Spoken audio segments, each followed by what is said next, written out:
Okay, welcome to WHAP Chapter 12, Lecture Part 2. In this one, we're really going to focus on the cultural and biological exchanges along the Silk Roads. What we're basically meaning here is the spread of religions along the Silk Roads and how that's made easier, and also how that allows for the spread of major diseases such as smallpox, measles, and the plague, and how that will be easier as well. Buddhism, Hinduism, Christianity use the Silk Roads extensively. They're major factors in the early growth of these religions. And again, massive epidemics also followed the roads as well. Buddhism was very successful in attracting merchants.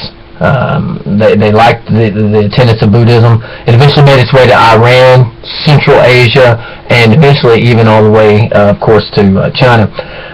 Buddhism basically began in oasis towns. These are towns in the desert that were with water.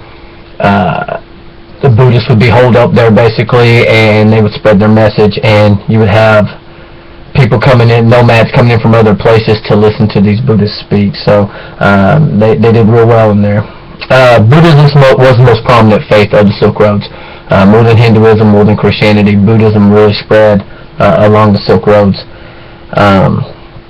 Earliest Buddhists in China were foreign merchants, and in China they didn't really allow the Buddhists into China itself. And basically, you would go into like foreign merchants had sections of the city that they had to stay in, and these sections of the cities would basically be little Buddhist enclaves, if you will, and that's how it began eventually. But eventually down the line, Buddhism would creep into mainland China, but it's still, and while it becomes the most popular religion in China, China is China, so it's not a really religious place.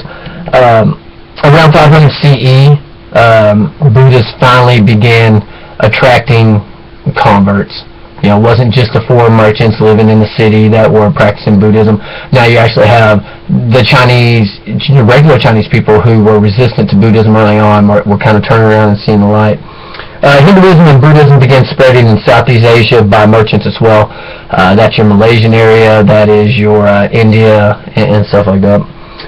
Indian influences throughout Southeast Asia, and the Buddhists and Hindus became advisors to many political rulers in the area. Korea, Vietnam, a lot of the Polynesian islands and stuff.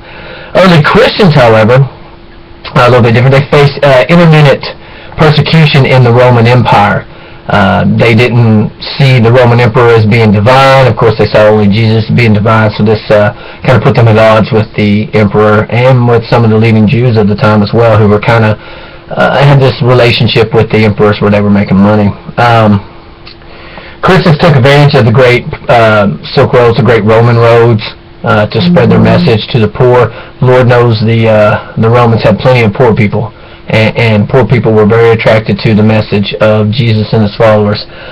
In the 2nd and 3rd centuries, many took Paul of Tarsus as their example. Paul of Tarsus was really responsible for spreading Christianity throughout the Roman-controlled Mediterranean. And by the late 3rd century, you saw Christianity become popular in Rome. Constantine will be the great emperor that converts to Christianity, and then Theodosius after him will actually make Christianity the official religion of the Roman Empire. And with that, basically Christianity has arrived on the scene. It followed all the trade routes throughout the Mediterranean. Christianity flowed with the merchants, of course, just like Buddhism did. It spread east as well, making its way all the way to China, but it was never really big in China or India. India is going to be dominated by Hinduism and a little bit of Buddhism, later on Muslim. China is going to have little pockets of Christianity, but for the most part just Buddhism there. The Christians in the East, and when I say the East, we're talking what will become the Byzantine part, the modern-day Turkey, the Anatolia, to the east, the Greeks. That Christianity there is going to be a little bit different, and it will influence the Greeks back west in the Roman, the Italian part. The people in the East saw Buddhism and Hinduism. They saw how strict lives they lived, these real aesthetic lives full of, just simple lives, and that would basically filter its way back into Christianity back in the West. After the 5th century, see Christians in Southwest Asia and the Mediterranean began going their separate ways. You will see, and that's right after the fall of Rome, when Rome's been split up. Rome kind of falls in the west and it survives in the east.